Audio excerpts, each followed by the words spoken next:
অভিষেক বন্দ্যোপাধ্যায় গেলেন কোথায়? যে অভিষেক বন্দ্যোপাধ্যায়ের জন্য পশ্চিমবঙ্গের মসনদ অপেক্ষা করে বসে রয়েছে, যে মমতা বন্দ্যোপাধ্যায় কবে প্রাক্তন হবে, তবে ওই মুখ্যমন্ত্রীর চেয়ারে বসবেন অভিষেক বন্দ্যোপাধ্যায়। এহেন ভিভিআইপি অভিষেক বন্দ্যোপাধ্যায়, যার জনপ্রিয়তা পশ্চিমবঙ্গে এতটা সুবিশাল, যিনি বলে বলে বিজেপিকে গোল দিতে পারেন, যাকে সিবিআই ইডি বারবার তদন্তের জন্য ডেকে পাঠান, এহেন ভিআইপি অভিষেক বন্দ্যোপাধ্যায় একেবারেই রাজনীতিতে গায়েব। কিন্তু তিনি নিশ্চিতভাবে জানিয়ে গায়েব হয়েছেন, হঠাৎ করেই উধাও হয়ে যাননি। তিনি বলেই গিয়েছিলেন যে আমি আপাতত কয়েকদিনের জন্য রাজনীতি থেকে বিরত নিচ্ছি। কিন্তু সেই অভিষেক বন্দ্যোপাধ্যায় কোথায়, এই কারণে প্রশ্নটা করছি। আজকে 19শে জুলাই, আর কয়েকদিনের মধ্যে 21শে জুলাই।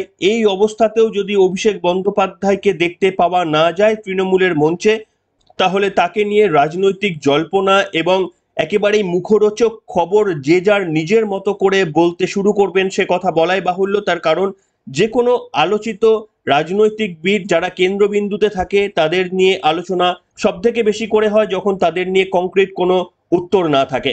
কিন্তু আপনাদের দেখাতে চাইবো, কিছু সাংঘাতিক বক্তব্য করলেন বিচারপতি অভিজিৎ গঙ্গোপাধ্যায়। তিনি এটাও দাবি করছেন যে 21শে জুলাইয়ের মঞ্চে এটাও দেখতে পারেন যে অভিষেক বন্দ্যোপাধ্যায় যদি কোনো ক্রমে চলেও আসেন, তাহলেও তাকে গ্রেপ্তার করা হতে পারে।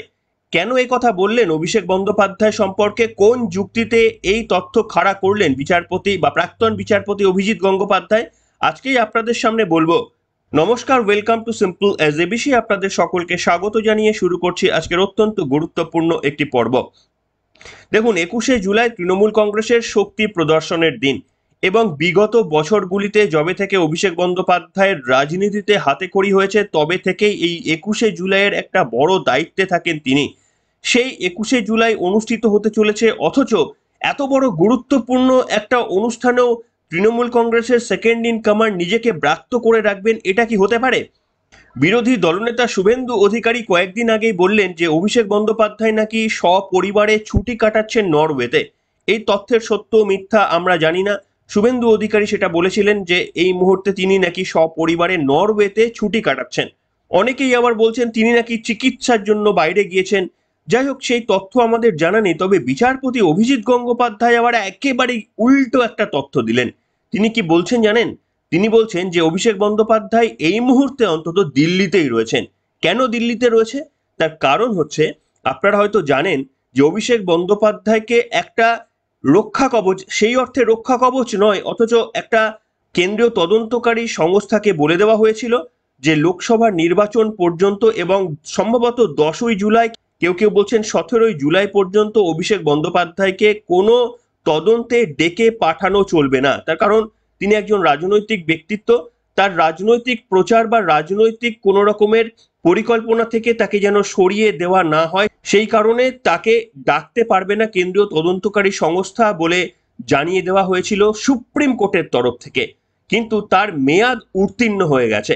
কেউ বলছেন 10 তারিখে, 10ই জুলাই, আবার কেউ আবার বলছেন 17ই জুলাই সেটা উত্তীর্ণ হয়ে গিয়েছে। যাই হোক, প্রশ্ন হচ্ছে অভিষেক বন্দ্যোপাধ্যায়ের তথাকথিত যে রক্ষা কবচ ছিল, এইটা আর তার কাছে নেই। সেই জন্যে বিস্ফোরক দাবি করছেন অভিজিৎ গঙ্গোপাধ্যায়। অভিজিৎ গাঙ্গুলি প্রাক্তন বিচারপতি, এই মুহূর্তে তমলুকের নবনির্বাচিত এমপি, তিনি দাবি করছেন যে অভিষেক বন্দ্যোপাধ্যায় দিল্লিতেই রয়েছেন। তিনি চেষ্টা করছেন তৃণমূল কংগ্রেসের তাবড় তাবড় ওই সমস্ত আইনজীবীদের সঙ্গে সলা পরামর্শ করছেন যে কিভাবে তার এই রক্ষা কবচকে কিছুটা বর্ধিত করা যায়, বা কি করে আইনের ছত্রছায়ায় নিজেকে নিয়ে আসা যায়, যাতে করে তার বিরুদ্ধে কোনো রকমের কড়া অ্যাকশন নিতে না পারা যায়। এবং অভিজিৎ গঙ্গোপাধ্যায় এটাও বলছেন যে প্রপার কোনো রক্ষা কবচ ছাড়াই যদি 21শে জুলাইয়ের মঞ্চে তিনি চলে আসেন কোনোভাবে, তাহলে সেখান থেকেও তিনি গ্রেপ্তার হয়ে যেতে পারেন। একেবারেই মারাত্মক একটা আশঙ্কা প্রকাশ করছেন। আমি এটাকে আশঙ্কাই বলবো।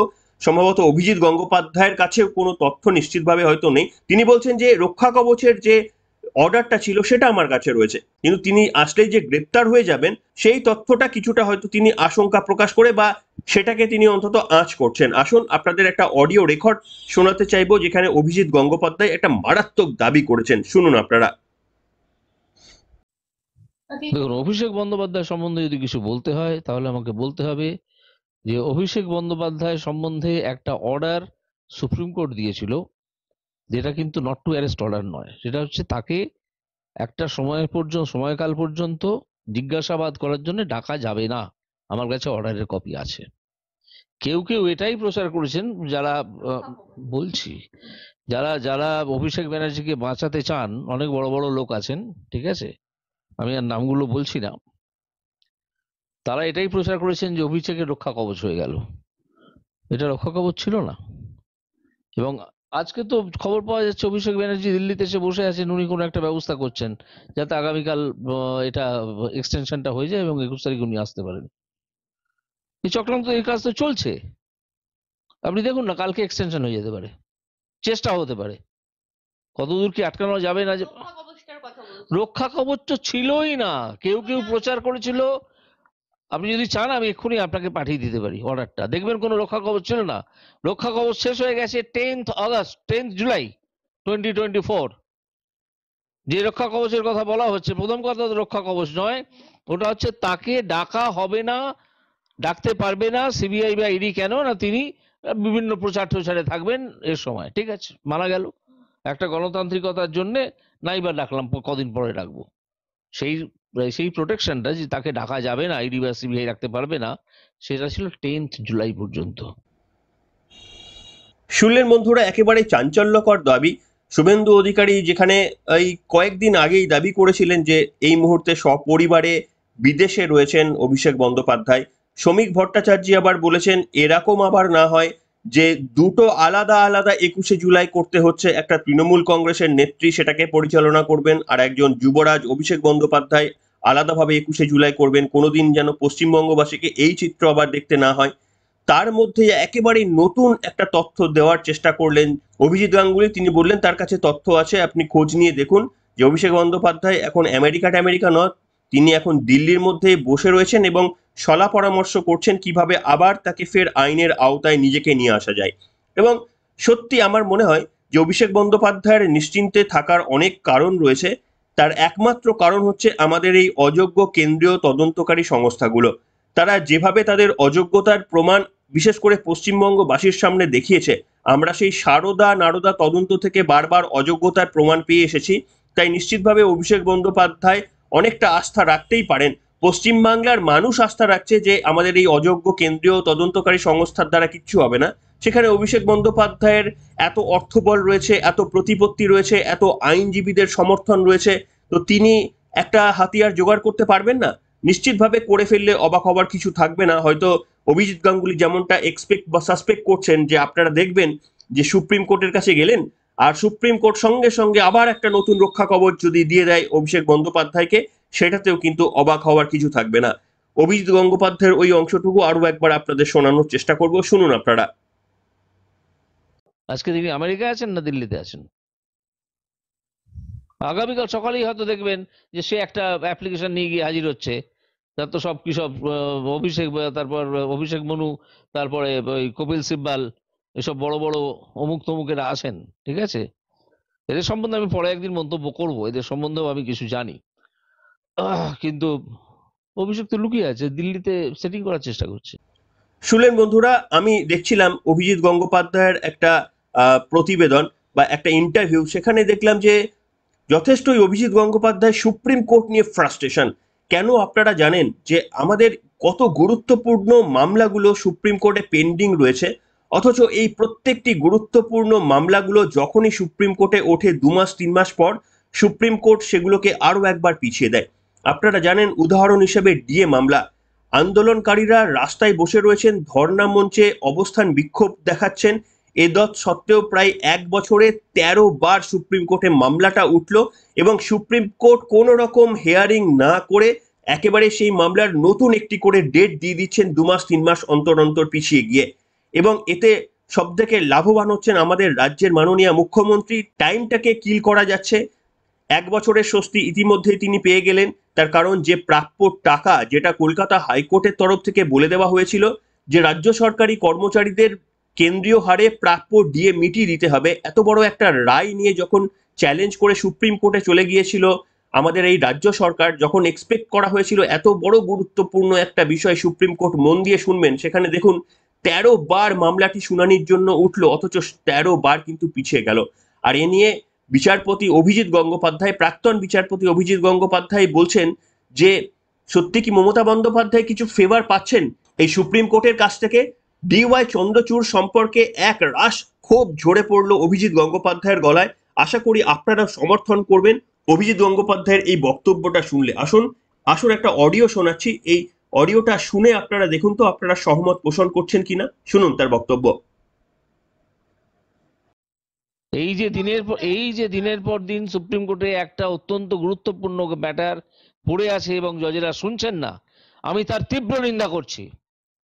এভাবে বিচার ব্যবস্থা চলে না। কেন দিনের পর দিন পড়ে থাকবে? আপনারা বলে দিন না, আইন অনুযায়ী যা হয় হয় তা হবে। ফেলে রাখছেন কেন এতদিন ধরে? সুপ্রিম কোর্টের কিছু বিচারপতি কি মমতা ব্যানার্জিকে বাঁচানোর জন্য উঠে পড়ে লেগেছেন? এর ক্ষেত্রে আদালতের ভূমিকা আরো খারাপ, আরো খারাপ। শুধু এসএসসি নয়, প্রাইমারির ক্ষেত্রেও আরো খারাপ। আমি তো একজন প্রাক্তন বিচারপতি হিসেবে যে ওই জিনিসগুলো সামনে বার করে এনেছিল, আমি বুঝতেই পারছি না যে দুদিন আগে সুপ্রিম কোর্ট কিভাবে স্টে অর্ডার দিয়ে দেয়।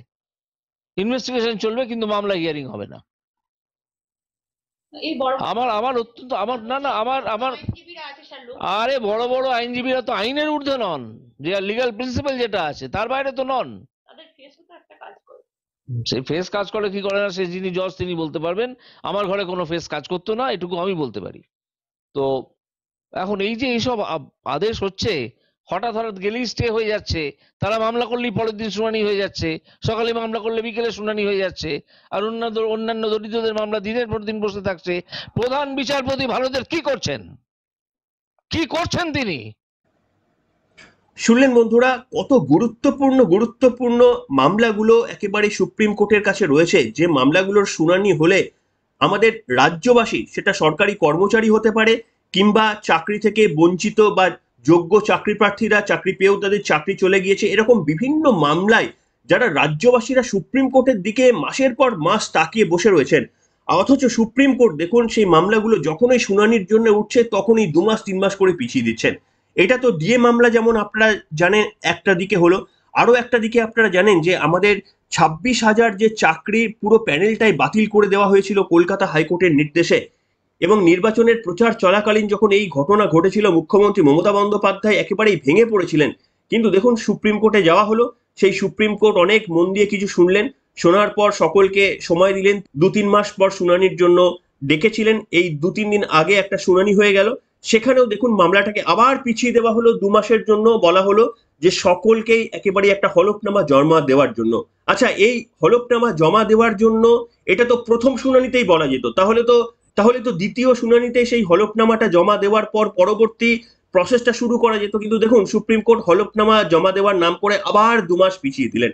আমি সুপ্রিম কোর্ট সম্পর্কে বা তার পদ্ধতি সম্পর্কে একেবারেই অবহিত নই, আমি কোনো মন্তব্য করতে চাই না, কিন্তু সাধারণ মানুষ হিসেবে ফ্রাস্ট্রেশনটা একেবারেই চলে আসে যখন রাজ্যবাসী, যখন রাস্তার ধারে যোগ্য প্রার্থীরা দিনের পর দিন বসে থাকেন কিংবা ডিএ আন্দোলনকারীরা দিনের পর দিন বসে থাকেন কবে তাদের মামলাগুলো শুনানি হবে, কবে সুপ্রিম কোর্ট তাদের একটা জাস্টিস দেবেন, কবে এই রাজ্য সরকার যারা হেলিকপ্টার নিয়ে বারবার প্রচারে যেতে পারেন অথচ রাজ্য সরকারি কর্মচারীদের ডিএটা মেটাতে পারে না, তাদের একটা ধাক্কা দেবে সুপ্রিম কোর্ট, সেই আশায় দিনের পর দিন যখন বসে রয়েছেন তখন দেখুন সুপ্রিম কোর্ট এমন কিছু স্ট্যান্ড নিচ্ছেন যেটা আমাদের এই রাজ্য সরকারেরই সুবিধা হয়ে যাচ্ছে। সেই কারণেই বোধহয় ফ্রাস্ট্রেশন থেকেই অভিজিৎ গঙ্গোপাধ্যায়ের মুখ থেকে ওই বক্তব্য বেরুলো যে কোনোদিন আমাদের আবার এইটাও আবার বলতে যেন না হয় যে মমতা বন্দ্যোপাধ্যায়ের সঙ্গে সুপ্রিম কোর্টের আবার কোনো একটা যোগসাজশ তৈরি হয়ে গিয়েছে, এটা যেন আবার আমাদের কোনোদিন বলতে না হয়, এমনটাই আবার বলার চেষ্টা করলেন অভিজিৎ গঙ্গোপাধ্যায়। যাই হোক, আপনাদের একেবারেই পর্বের শেষে এসে একটা ভিডিও দেখাতে চাইবো, সেই ভিডিওটা একেবারেই আজকের টপিকের সঙ্গে কোনো সম্পর্ক যুক্ত নয়, কিন্তু পশ্চিমবঙ্গের একটা অদ্ভুত ঘটনা যেটা আপনারা দেখে নিয়েছেন তার তথ্যটা আমাদের হাতে আসলো, তাই আপনাদের দেখাতে চাইবো। সেটা হচ্ছে সাদ্দাম, কুলতলির সাদ্দাম। তিনি একেবারেই নিজেকে বাঁচানোর জন্য, যিনি নকল সোনার স্মাগলিং করতেন, একেবারেই মানুষকে ঠকাতেন, সেই তৃণমূল কংগ্রেস আশ্রিত সাদ্দাম তিনি একেবারে নজির সৃষ্টি করেছেন। তার বাড়িতেই একেবারে একটা 400 মিটারের একটা সুড়ঙ্গ কেটে তিনি তৈরি করে রেখে দিয়েছিলেন, যে সুড়ঙ্গ দিয়ে তিনি যেন বাংলাদেশে পালাতে পারেন। সেই সাদ্দামকে যদিও পুলিশ গ্রেপ্তার করেছে, কিন্তু তার সেই খবর গোটা দেশে একেবারে আলোড়ন সৃষ্টি করেছে যে পশ্চিমবঙ্গের তৃণমূলের একজন নেতা বলতে পারেন বা কর্মী, যা আপনারা বলতে পারেন, যিনি স্মাগলিং এর সঙ্গে যুক্ত, তিনি নিজের বাড়িতে সুড়ঙ্গ পর্যন্ত কেটে রেখেছেন। এটা হচ্ছে পশ্চিমবঙ্গের সার্বিক চেহারা। আপনারা দেখতে পাচ্ছেন সেই সুড়ঙ্গটা নিশ্চিতভাবে আমাদের ভিডিও পর্দায়, এবং আপনাদের দেখাতে চাইবো যে দেখুন, সাদ্দাম একজন সমাজসেবী, দাবি আইনজীবীর, কান না দিয়েই 12 দিনের পুলিশ হেফাজতে পাঠালো আদালত। ভাবুন, আইনজীবীরা এই সাদ্দামকে নাকি একজন সমাজসেবী হিসাবে ঘোষণা করছেন। হ্যাঁ, নিশ্চিতভাবে দেখুন, পশ্চিমবঙ্গ এখন যে অবস্থায় দাঁড়িয়ে রয়েছে, সেখানে শেখ শাহজাহান দেশপ্রেমী, এই সাদ্দাম কিংবা তাজিমুল, এরা হচ্ছে একেবারেই সমাজসেবী। এটাই তো পশ্চিমবঙ্গের অবস্থা, এটাই তো পশ্চিমবঙ্গের পরিণতি হয়েছে, যে পশ্চিমবঙ্গ আমরা নিশ্চিতভাবে এইভাবে দেখার জন্য কেউ প্রস্তুত ছিলাম না, অন্তত সিপিএম জামানার অবসান হওয়ার পর। যে জায়গায় সিপিএম শেষ করেছিল তার থেকে অনেক নিচে নিয়ে যেতে একেবারেই সমর্থ হয়েছে এই তৃণমূল কংগ্রেসের নেতৃত্বে, মমতা বন্দ্যোপাধ্যায়ের নেতৃত্বে আমাদের এই সরকার। এবং আমরাও তার যোগ্য সঙ্গত করে রয়েছি। তার কারণ এখনো পর্যন্ত আমাদের একটা বড় অংশ যতবার নির্বাচনের লাইনে দাঁড়ায়, ততবার মমতা বন্দ্যোপাধ্যায় ছাড়া আর অন্য কোনো মুখ নাকি আমরা দেখতে পাই না। এটাও কিন্তু নিশ্চিতভাবে সব সন্ত্রাস, সব ভোট সন্ত্রাস, এগুলো মেনে নেওয়ার পরেও এখনো তো কিছু মানুষ আমাদের মধ্যে রয়েছেন যারা পশ্চিমবঙ্গের এই অত্যাচারের ঘটনাগুলো দেখার পরেও ভোটের লাইনে ভুলে যান যে এই ঘটনাগুলো ঘটেছেই বলে। যাই হোক, আপনারা কি বলবেন? অভিষেক বন্দ্যোপাধ্যায় সম্পর্কে যে তথ্য অভিজিৎ গঙ্গোপাধ্যায় দেওয়ার চেষ্টা করলেন, সেটা কতটা মারাত্মক? বা সত্যি কি অভিষেক বন্দ্যোপাধ্যায় আরো একবার দেশে ফিরলে বা আমাদের রাজ্যে ফিরলে বিপদে পড়বেন, যেহেতু এই মুহূর্তে তার রক্ষা কবচ নেই? নাকি সুপ্রিম কোর্ট আরো একবার দেখবো, যেভাবে আমাদের এই রাজ্য সরকারকে বিভিন্ন উপায়ে, মানে তাদের এমন রায়গুলো এমন এসেছে, সেটা আমাদের এই রাজ্য সরকারের জন্য দারুণ সুখকর হয়ে গিয়েছে, তেমন কি আরো একবার রায় শুনতে পারবো, যে অভিষেক বন্দ্যোপাধ্যায় নতুন আরো একটা রক্ষা কবচ নিয়ে চলে আসলেন, যে তাকে কেউ তার টিকিটই ছুঁতে পারবেন না? আপনারা কমেন্ট করে জানান কোন দিকে আমাদের রাজনীতি এগিয়ে যাচ্ছে। এখনকার মতো এখানে শেষ করলাম।